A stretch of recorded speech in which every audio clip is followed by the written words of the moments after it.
Hi everyone, welcome back to the channel. I recently decided I want to start a brand new project. I wanted to start something completely new from scratch, not adding to an existing project that I was working on.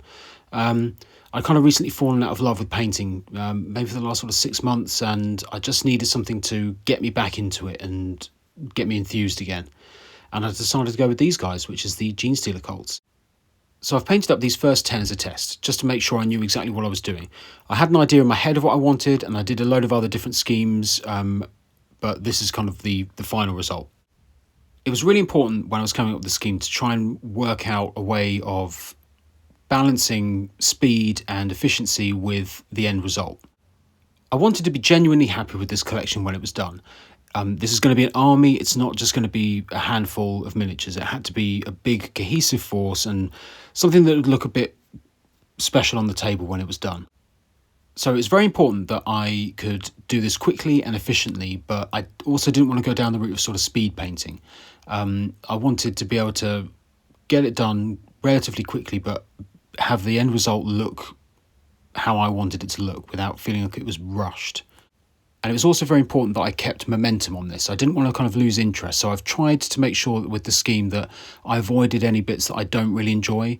So I don't particularly enjoy blocking lots of colour and doing base coat. So I've tried to sort of minimise that. In fact, the scheme is painted almost entirely with thinned down contrast paints and washes. You can see there's pre-drilled holes in the base there.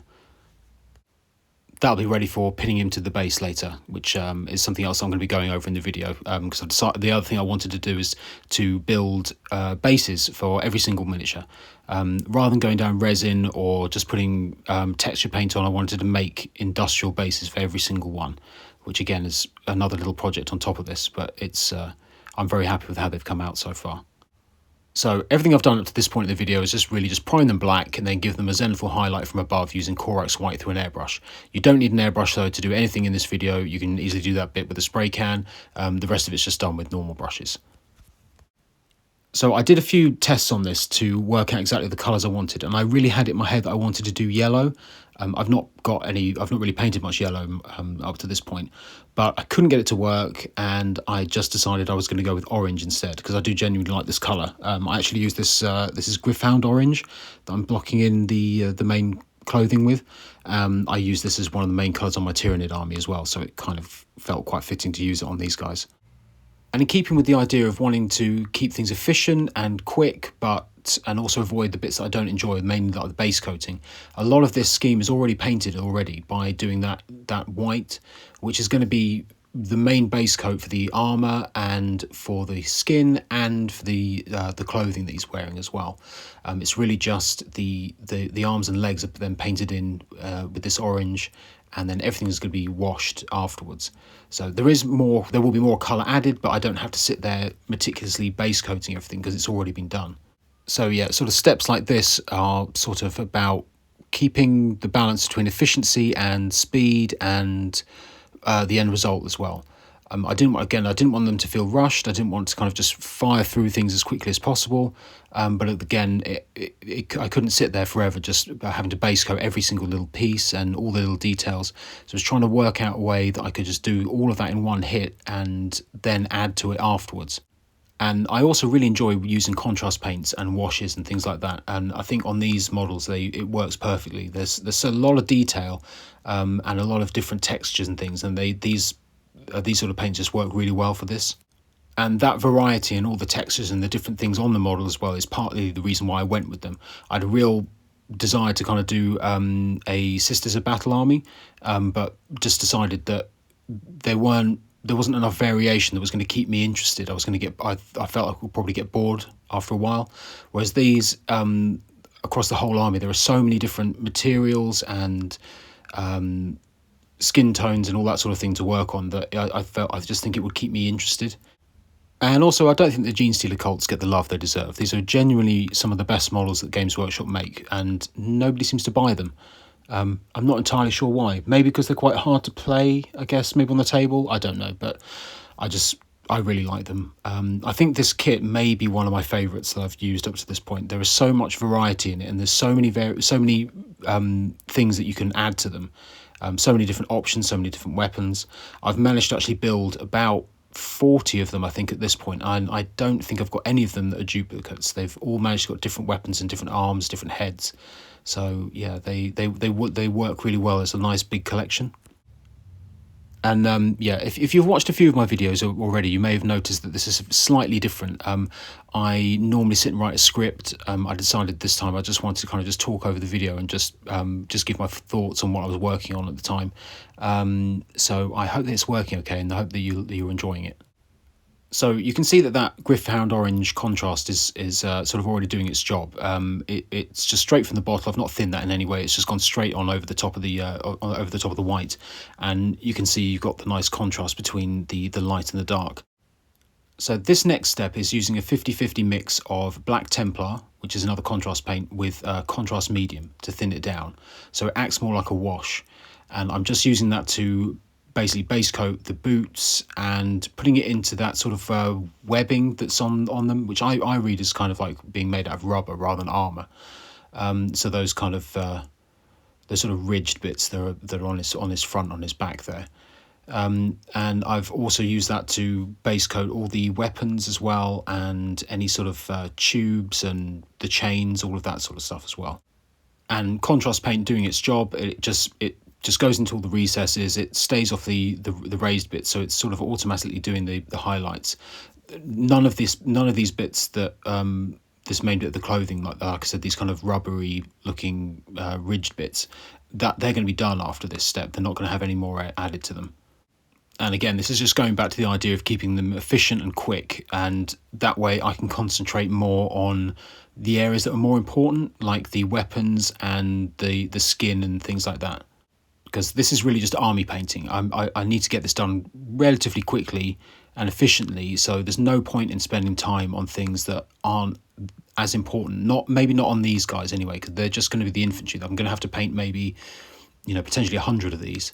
So missing out certain things and not wasting time highlighting every single little bit is quite important for that. I'd never get them finished otherwise.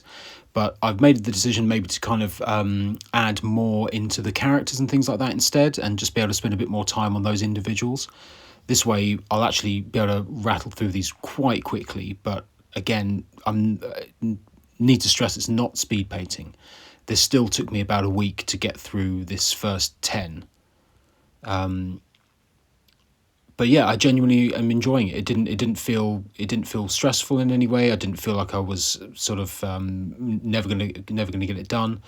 And yeah, I'm really happy with how they came out. I think that I've managed to get that balance quite right of the detail that is necessary to pick out to make them look good, so that when they're on the table they sort of stand out, and I'm genuinely happy with them. But also just getting them done and not feeling overwhelmed. I do genuinely like how that thinned down Black Templar looks certainly on the weapons and the boots and things. It still reads as black once you've got all the other colour on there. It will sort of look more like black when it's done, if that makes sense. At the moment there's a lot of white on there still, so it's still maybe it's sort of reading a bit more grey. But once the other colours start to come onto it, by the time it's done, it will look black. And the other good thing about the contrast paint at this point is it's just doing what it does. It's sitting in the recesses and leaving all of the highlights there. I'm not going to have to sit there and edge highlight all of this. Again, speed is relatively important for this. There will be more added to the weapons to kind of make them a little bit more interesting, but they're not going to be sitting there. I'm not going to edge highlight everything. This paint is doing it for me. I went with the sort of thinning it down with the contrast medium as well, because it removes that sort of blotchiness that you sometimes get, and it will sort of it's making the contrast between the light and the darker areas even more noticeable. So again, when they're kind of done, they'll sort of pop, or they'll just look more interesting from a distance. So yeah, this wash is really I'm just using it for all these little details, sort of any of these hoses and the vents on the back there, and obviously all the weapons as well, and the boots, anything that needs to be that darker colour.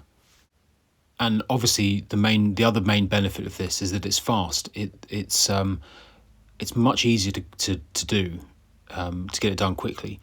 The only thing is just need to make sure that you don't let it pool too much, so like there on the end of the barrel there, just to kind of remove and wick away some of the excess, so that you don't end up with that kind of patchy blotchiness that you do sometimes get with contrast paint. So yeah, just trying to remove any of that while it's still wet, and yeah, prevent that from happening. Again, not the end of the world if it does, because it's going to have some extra bits added to it. There's going to be some sort of sponging and things. But yeah, see, like that grenade launcher there, I think is just, I'm genuinely happy with that. I could potentially just leave that as it is. It doesn't really necessarily need anything added to it. The only exception with this for the weapons is this guy with the flamer. I'm not going to add any black to the flamer just because I want to have that as a different colour. I want to just do something different with that to make it stand out a little bit more. But I have included everything else in the kit. So the only things that I'm not going to show are I think the seismic cannon and the Weber. Just because I didn't build any, so I don't have any to show, but they essentially, I mean, if I was going to do them, which I will maybe do at some point, they'll just be painted in the same method that I'm using for all of everything else in here. So if you are following along, you know, if you've bought a kit, or if you're going to start this, everything, and you want to kind of copy what I'm doing, everything in that kit is featured in this video. So yeah, I'm going to go over the whole thing. I did, however, just add a little bit of that contrast paint onto the end of the flamer, because that's going to help to darken it down a little bit and maybe give the effect that it's been scorched and it's been sort of used. So that's the only exception for that. But yeah, so that's kind of how they're looking at the moment. The only thing that I found at this point that was getting on my nerves was that they weren't on bases. I found finding it irritating to paint. So the next step was to make some bases. So this is just some 1mm plastic card, and I'm just using a base there as a template to get the right size. Just drawing around with a pen. And yeah, I've then just literally used a pair of scissors to cut them out, and then used a file and a hobby knife just to kind of take the edges off a little bit, and just to smooth them out and make them a little bit more rounded, just to tidy them up a little bit. But I didn't bother making them absolutely perfect. I wasn't really that fussed about them being completely perfectly round and neat and tidy. Just getting them you know, as close to a circle as possible. But because it actually sort of added to the look of this kind of maybe like run down industrial look. It kind of works quite well once it's all been painted, and you have that sort of, it almost looks like metal that's been cut. And it just worked really well. So I just thought, well, I'm not going to waste time making absolutely perfect circles, so I've just gone with that. So yeah, just literally just a bit of super glue on the base, and then sticking them on, and doing that another 100 times. And yeah, this is just me using a hobby knife, just to kind of just to sort of trim away any of the last bit of the edges, just to kind of tighten up that little bit. Again, not spending loads of time on this, just be nice and quick. So this little bag of little bits and pieces that I've been saving, sort of industrial bits, and there are a load of Space Marine heads in there, but that's for a different project, so ignore those. And these are some plastic card tubes and some beams. Again, you can pick these up from any hobby shop or from online as well. Just really useful, just to kind of start to add some more detail to them as well. Again, I'm keeping this relatively quick. They don't have to be absolutely precise. Just kind of measuring things out roughly, and then gluing everything down. And yeah, I just try to keep some variation on each one, so sort of adding some tubes to them, some pipes. There's loads of little different bits, so just try to make each one individual. Now this stuff is the inside of a Cat6 cable, so basically like an internet, like a data cable. So if you have a spare one of those in your house you don't need, if you cut one open, you'll end up with a load of this stuff. And it's a nice scale, and it's really easy to manipulate and to bend into the right shape. So good, yeah, if you've got one of those, you can, you know, that's really good, quick, easy basing material. So yeah, after giving the base a black prime, I've then used the airbrush to kind of give it a quick base coat of Rhinox hide, which is a really nice sort of dark reddy brown. I'm not sure how well it comes out in this video at the moment, but I am spraying it at the moment. It's just very thin, just trying to build it up in small layers. But again, if you don't have an airbrush, you can just brush this on, or just dry brush it will probably be the best bet. Or if you can find something similar sort of colour in a spray can, again, just make a load of these and just give them a spray with that. I just use the airbrush just for speed at this point, and just because it's a nice, quick, efficient way of getting a nice smooth coat on there. So as a next step, I did the same thing with the airbrush, but this time using Morphang brown, which is again sort of a nice, it's a lighter brown. It's kind of got almost like an orangey, sort of rusty color to it. Works really well for this sort of thing. And yeah, again, using the airbrush, but again, if you don't have one, just use it, just dry brush it on. It will have the same effect. Again, this is just me using what I have just to kind of make things as efficient as possible. And that's kind of that's where it looks at this point.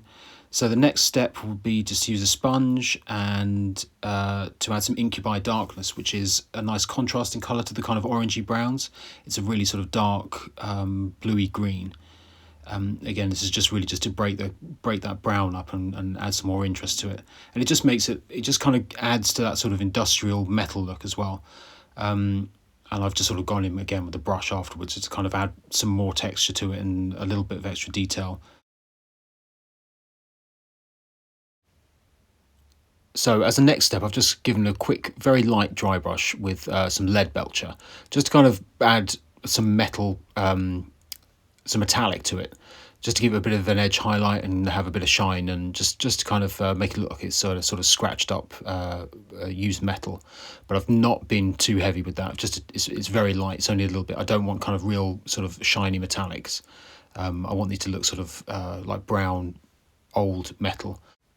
And yeah, this final step is using a paint that is going to be featuring very heavily on the rest of the video, which is this is Rattling Grime. This is one of my favourite paints now. It's really, really good. I would recommend to anybody to have some of this in your collection. I think I could end up using this instead of Null Noil and Agrax Earthshade and all these other shades. I think this is one of the best things that I've come across recently. It's really, really, really useful. And I'm just sort of putting splodges of this on here and there just to kind of make it look sort of like oil or dirt and grime, and then adding maybe like a little bit of water from the brush on directly onto the paint to kind of feather it out, just to kind of make it blend a little bit more so it's not too stark. So that's the bases done. They're out of the way. We can get the models glued on, and it just makes it more. I find it far easier to paint when they're like that. I could have pinned them, but it's just not worth it. So this is a 50-50 mix of dark oath flesh and contrast medium again. And again, I'm just sort of focusing more to the front of the heads and the face itself, and kind of letting it sort of feather out towards the back to kind of keep the skin really light and on the flat areas. So yeah, I went through a few different methods when I was doing the test to kind of work out how I was going to go about doing the skin, because there's a lot of it. Every single model has a bare head. Almost all of them have a completely bare face. Some of them have a few goggles and visors, that sort of thing, but they're almost all got bare heads. And I can imagine that being something that maybe some people find off-putting about painting this as an army, because the faces can be very difficult. They can be hard. So it needed to be something that was relatively easy to do and quick and efficient, but still have a nice finish at the end. So you've added far too much paint there, but again, that's just wicking that away with some water and just sort of feathering it back out again. This is a sort of a second coat using the same wash that I used previously, but again, just sort of focusing more into the recesses on the face, into the eyes and the nose, and the ridges on the front of the head as well. So the next step for his face is to add another wash in there, and this is a 50-50 mix of Druchii Violet and again contrast medium, and I'm focusing this more into the center of the face again, even more so, especially on the ridges on the front, and then also adding it a little bit into the where the veins are around the eyes. And again, keeping this really thin so it blends and it's subtle. I didn't want to just sort of paint purple skin. I wanted to have that little bit of that purple that's always quite traditional with Genestealer models, but not have it be just a flat purple colour. So this was a nice way of kind of adding that little tint in there. And yeah, this is just using the same wash again, just keeping it relatively close to the where the goggles start, and sort of feathering it back away from the top of the head. And then while that flesh wash is still wet, I've then dropped in a little bit of that purple, the purple wash, the Druchii Violet mix that I've already used, while it's still wet, and just allowing them to blend together. And so sort of mixing these different colours together and using them in different quantities, I was able to get quite a few different skin tones out of it. So some with more purple, some with the more flesh colour, and then here, this is adding in a little bit of red. So this is Caribou Crimson. Again, another wash. I've thinned this right down, so it's very, very thin mix. And again, just sort of adding this into the little bits, mainly around sort of the cheeks. I've added it onto the tongue as well. And then as a final detail to the skin, after everything's dry, I've just added a few little white dots, just to add a bit more detail and sort of just to give the idea of sort of blemishes and on the skin. And then again, done the same thing on the ridges on the head, and sort of just only on the really raised areas, sort of at the very tip of the nose and the eyebrows and cheeks and things like that. Again, this is a really thin white mix as well, just a little Corax white with water, just so that once it dries, it will be quite subtle. It won't be quite as bright as this. It will just be enough to kind of pick those details out. And yeah, hopefully now you can see some of the different variations in the skin tones that I was able to get. And again, this is only just really using those 3 colours. In different quantities. So this one is obviously using far more of the purple and the reds, others using more of the flesh tone. I'm really happy with how they came out. They're sort of a nice mix of colours. Just add some variation and just makes them all look a bit more individual. So this next step was to add some rattling grime. And again, I'm going to be using a lot of this. So this is a thinned down, again, with contrast medium, about 50-50 roughly. There's no sort of hard and fast rule with it. But I've gone over the entire model with this, everything but the flesh that we've painted already. So all over the black, all over the orange, the whites, just everything. So I've sped this up a little bit just because just to kind of get through this section. Yeah, just again, just trying to make sure I get into all the recesses, but not allowing it to pull too much anywhere. I kind of want to sort of stain the model rather than allowing it to pull and get blotchy. So just kind of, again, if it's too much on there, I've just sort of wicked it away with the brush and just allowed it to give it a little tint onto all the colour, and it will take away that white and sort of make the clothing and the armour more of a grey colour. So this next step was just to go in mainly onto the armour and just use the rattling grime again, straight from the bottle, so not thin this time, and just to add a little bit more contrast and to add into more of the recesses. I've then also used the same paint to paint all the leather bits, so the sort of the holsters and the pouches and also the gloves as well. So some of the models have this sort of more Genestealer arms, so I didn't want to kind of just paint them in the same flesh colour as the rest of the models. Just wanted to kind of make them look slightly different. So I've used another contrast paint, which is the Leviathan Blue, and this is straight from the bottle as well. Not sure about this one. It does come out a little bit blotchy when you use it, so I was trying to be quite careful with this and allow it to be put it on quite thin, so it didn't kind of pull too much, because it was quite a blotchy paint. But it seemed to work okay once it was dry, but yeah, I was a little bit concerned about that. And yeah, I think it worked okay in the end. It is a little bit blotchy when it goes on, but it sort of I think because it's quite an organic thing that it's painting, that it's not too bad. It sort of it worked reasonably well. I don't think I'd want to try painting something like a Space Marine with this. I just think it would be very streaky and blotchy, and I just don't think it would work very well. But yeah, it's sort of having that extra colour, a little bit of blue in there, really sort of add a bit of variation and contrast against the orange quite nicely. It sort of adds to that sort of ragtag look of them. I don't want them to look too much like a unified sort of army. They're not really meant to be like that. They're sort of meant to be like a militia, or they're essentially meant to be factory workers and miners, so they shouldn't look too uniform. And yeah, while I've been talking there, I've just been adding some red in as well. So this is really just for the sticks of dynamite on their backs, and I've just sort of put it on a few of the lenses here and there, and some of them have like this guy, like these sort of wraps around their arms, and again, it's just a nice way of adding a little bit of extra colour into them. And I do like the way that the red sort of pops against that really dark blue as well. It's just nice to have an extra bit of colour. Again, like I said at the beginning, I didn't want these to be too dark and too grimy. I want to have a sort of a nice mix between a sort of a grimy, dirty look, but still having some colour and being a little bit bright as well in places. So as a final step for the skin, on the Genestealer arms, I'm sort of trying to keep them to that sort of traditional Genestealer look. So with the blue arms and the kind of like the pinky purple on the hands. So this is a sort of a 50-50 mix of, I think it's Slanesh grey and Administratum grey. And the Slanesh grey is kind of more of a purple grey. It's got a slightly purple tint to it, and just mixing it in with that sort of light grey as well as sort of just taking the edge off a little bit. This is just giving it a second coat to get a nice flat base coat on those as well. So it's just basically doing all their hands that have this. Now, to shade this, I've then gone back to the Druchii Violet that I was using earlier. This is actually straight from the bottle. I've not bothered to thin this. And I've just gone over the whole thing, over the whole hand with this. Trying to kind of push it back more towards the wrist and getting in between the fingers and stuff. Just to kind of... So again, giving it a slight purple tint, but trying to keep it more in the recesses, if that makes sense. And this also helps to unify a little bit with the flesh on the heads as well, because the ones that I've, with the Genestealer arms like this guy, I've kind of lent more into the purple on the face, on the head. So like this guy here as well, it's the same thing, kind of maybe making them look a little bit more Genestealer-y than human. And I'm now just using some of the Slanesh grey just to give a quick highlight onto all around the fingers and the knuckles. And this is a final highlight just on the very end, which is the Slanesh grey mixed with a little bit of white, just a few dots on the knuckles, just to give a little bit of extra contrast.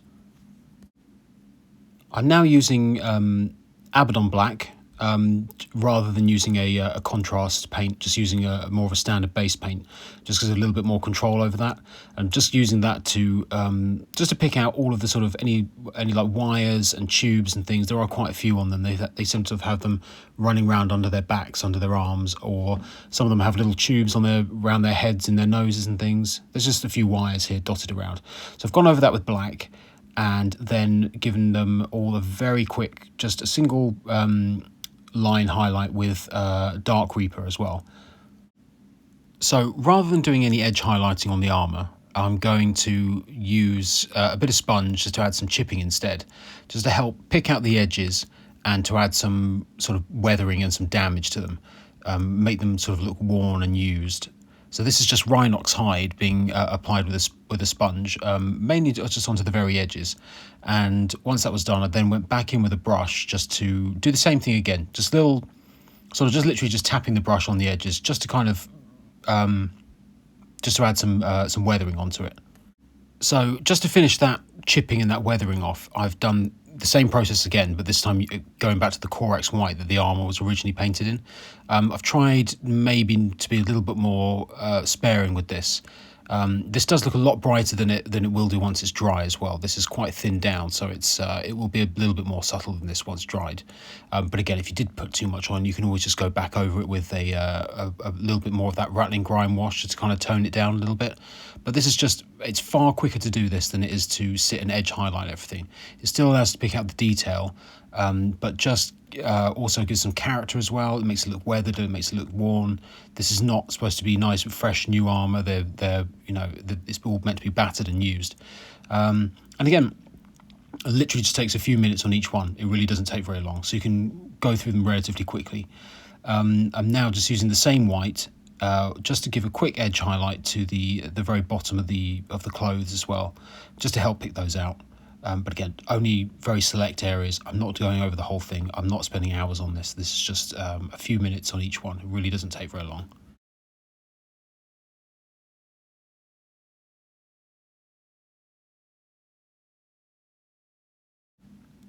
Now, there's quite a few little lenses and things on all of these. So I'm using some thinned down Incubi Darkness and just dropping that into those lights that are on their backs and their shoulders and things. I'm not doing any highlights on them. I'm not going to bother doing any extra details. It's all it needs. It's just enough to put some colour on there to pick the detail out, and it's all it really needs. For the goggles that quite a few of them are wearing, I'm just dropping in a little bit of Talisar blue, which again is a nice contrast paint. It's a very bright blue. And then for any of these sort of more like visors rather than goggles, I'm going over them with a yellow that I can't remember the name of right now. Yeah, I'll make sure to get that name written up on the screen for you. And then yeah, just to finish off these sort of goggles, I've just added a couple of very thin lines of Dawn yellow, running sort of vertically down them, just to kind of give the impression that they're reflective. Now, that rattling grime wash that went all over has sort of dulled everything down a little bit, so I thought I wanted to just bring some vibrancy back to the orange. So I've taken a really, really bright orange, which is Fire Dragon Bright, I think it's called, and just given a very quick highlight to the most raised edges on the clothing. I'm not spending ages on this again. This is sort of literally a couple of minutes on each one.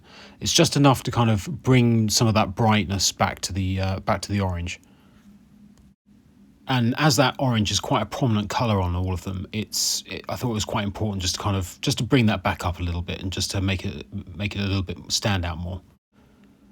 And just to finish off the brown areas, so things like the gloves, the pouches and the holsters, I've just gone on with a very quick highlight using Thondia Brown. I'm not spending ages doing this again, just like the other highlights. It's just picking up the most important bits, the most raised edges, just enough to kind of allow them to pop a little bit more. So especially things on the gloves, like the fingers and things like that, just to allow them to stand out a little bit more against the weapons and things. So to finish off the Genestealer arms, I have used a little bit of Elatoc blue, just to give a quick highlight again. The same as all the others, it's only just going after the most prominent bits. I'm not spending ages doing the whole thing. But it just helps to allow those little bits to stand out a bit more. And just to finish that off, there's another quick dot highlight on some of the very, very tips of the little spiky bits and things. But I cannot remember the name of that again. I'll get that written up on the screen for you. Now for the weapons. I actually quite like the way they looked as they were. I think that it actually works quite nicely, just that wash over them. But what I wanted to do is to sort of add some texture and a little bit more colour into them as well. So this is something that I've used on quite a few other things as well, like Space Marines and stuff, is to use a sponge with some Dark Reaper and just sort of stipple that all over. And it helps to add texture, and it just a little bit more interest to it, and it also sort of adds to a kind of a worn battle damage look. And then just sort of give them a very, very quick highlight, just on very, very sparing, just a few little bits here and there using lead belcher. Again, just to help sort of give that look of slightly damaged metal that it's maybe a bit beaten up and been used quite a lot. So this next bit is only really relevant if you're having the heavy stubbers. So there's quite a few bullets on them. Sort of they have them the strip hanging out of the gun, and then obviously there's a few on the back as well. So just base coating them in Retributor armor, which is quite a bright gold, but it will get toned down in a moment. And this is another appearance of rattling grime. So just adding a wash of that all over, it just dirties everything down. It helps to sort of shade it and everything, and just takes the shine off that metal as well. And again, same on all the bullets on the back as well. Just don't want to sort of forget them.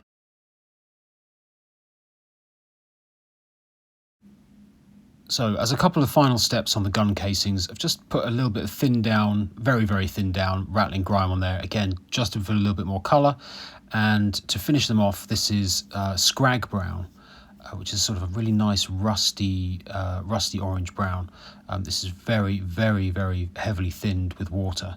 It really helps to give a kind of rust look to things. If you put them around put it into the recesses, put it around rivets and things like that. It looks quite bright there, but again, once it's dry, it'll be very, very toned down. So as a second method for doing the weapons, I've started base coating a few of them, mainly the shotguns, but base coating them with lead belcher. This is just to have some variation in the squad. I don't want them, as I said earlier, to kind of look like a unified force. These are supposed to be, they're not meant to be organised like an organised army. So I wanted their weapons to look a bit different.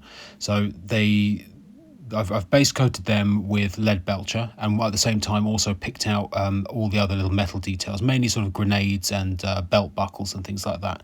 And now giving them a wash with, yet again, some more very, very thin down rattling grime. And to finish off the weapons that were base coated using lead belcher, I've then just stippled on some iron breaker, which is a brighter silver. It helps to sort of add a highlight to it and also add some texture and makes them look a bit beaten up and battered. And sticking with that same idea that I was talking about earlier about trying to keep things efficient, only painting the things that are really necessary. I've not bothered putting any highlights in the other metal details, things like grenades and stuff like that. It's just not necessary at this sort of, when you're painting this many. I just don't think it's worth bothering. There are a few little details that I did base with lead belcher here, like these sort of symbols, and I've picked those out with Agros dunes. And I also picked out a few of those little Genestealer cult symbols using Blood Angel's Red as well, just for some variation. So for the flamer, I wanted this to stand out a little bit more, and as it is essentially exactly the same as the old 2nd edition ones that used to come on with the Space Marines, I wanted to make this quite bright and stand out against everything else. So this is base coated with a Yanden yellow, which again, another contrast paint. And going back to the same method that I used for a few of the other bits and pieces, so stippling on some Rhinox hide and just going back in with a brush as well, just to add a little bit more precision chips and things on there as well. So to finish off that weathering on there, I've then added on some chips using the same method again, the sponge, and this one is Phalanx yellow. It's a really, really bright yellow, but it just helps to really stand out and really works on with the weathering for that. And again, same thing again, just using a brush just to add a little bit more detail and be a little bit more precise with the chipping. I'm now just adding a little bit more of that scrag brown, same thing that I did on the rivets and things on the black weapons as well. It's just adds a little bit more colour, a bit more variation, and adds that sort of battle damaged, rusty look to the weapons. And then to finish off the flamer, I added a layer of rattling grime again. I probably should have thinned this down because when I started putting on straight from the pot, it was far too heavy. There was too much. So I ended up just wicking some of it away and basically putting a little bit of water onto the flamer, just kind of helped to blend it all together and take the edge off it.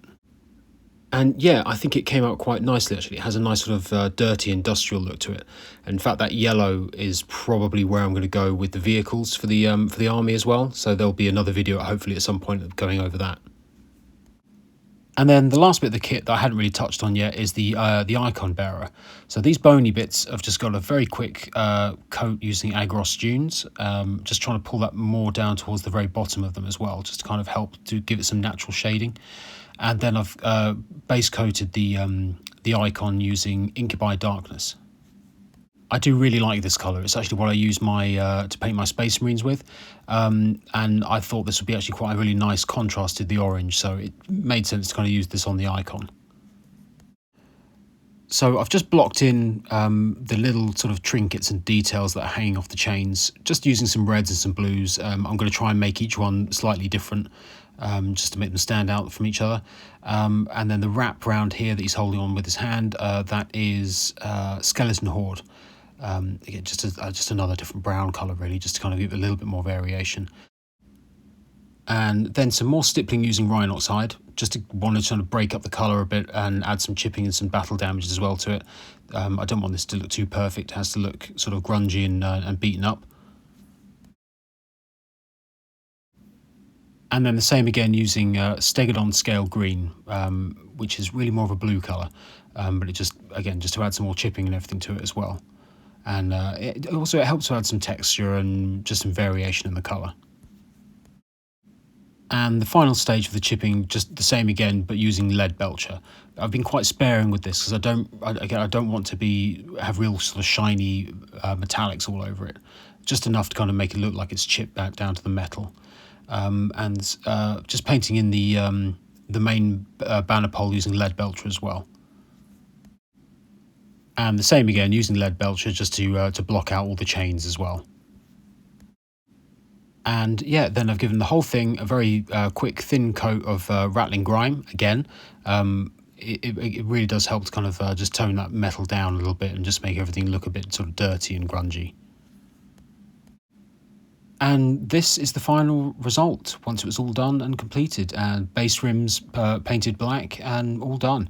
I'm genuinely really happy with how these have come out. This is the second batch of 10 that I've done, So I have 20 painted all in all at this point. I'm really happy with them. I think for the amount of effort that's been put in, which is it's not a huge amount of effort. I think they look really good. They didn't take forever. I didn't have to spend hours and hours and hours doing loads of boring steps that I didn't want to do. It never felt like a chore. It never felt like I was having to sort of get through one stage to get to to get to a part that I enjoyed. I'm really enjoying it. It's one of the best projects I've done for a very long time, and I'm really looking forward to continuing to add more and more to them. It was a good choice, I think, to pick Genestealer cults and to go for them. So I'll hopefully have some more videos up soon as I continue to add to them, sort of touch on the different units, different vehicles, that sort of thing. So please let me know if there's something in particular you'd like to see.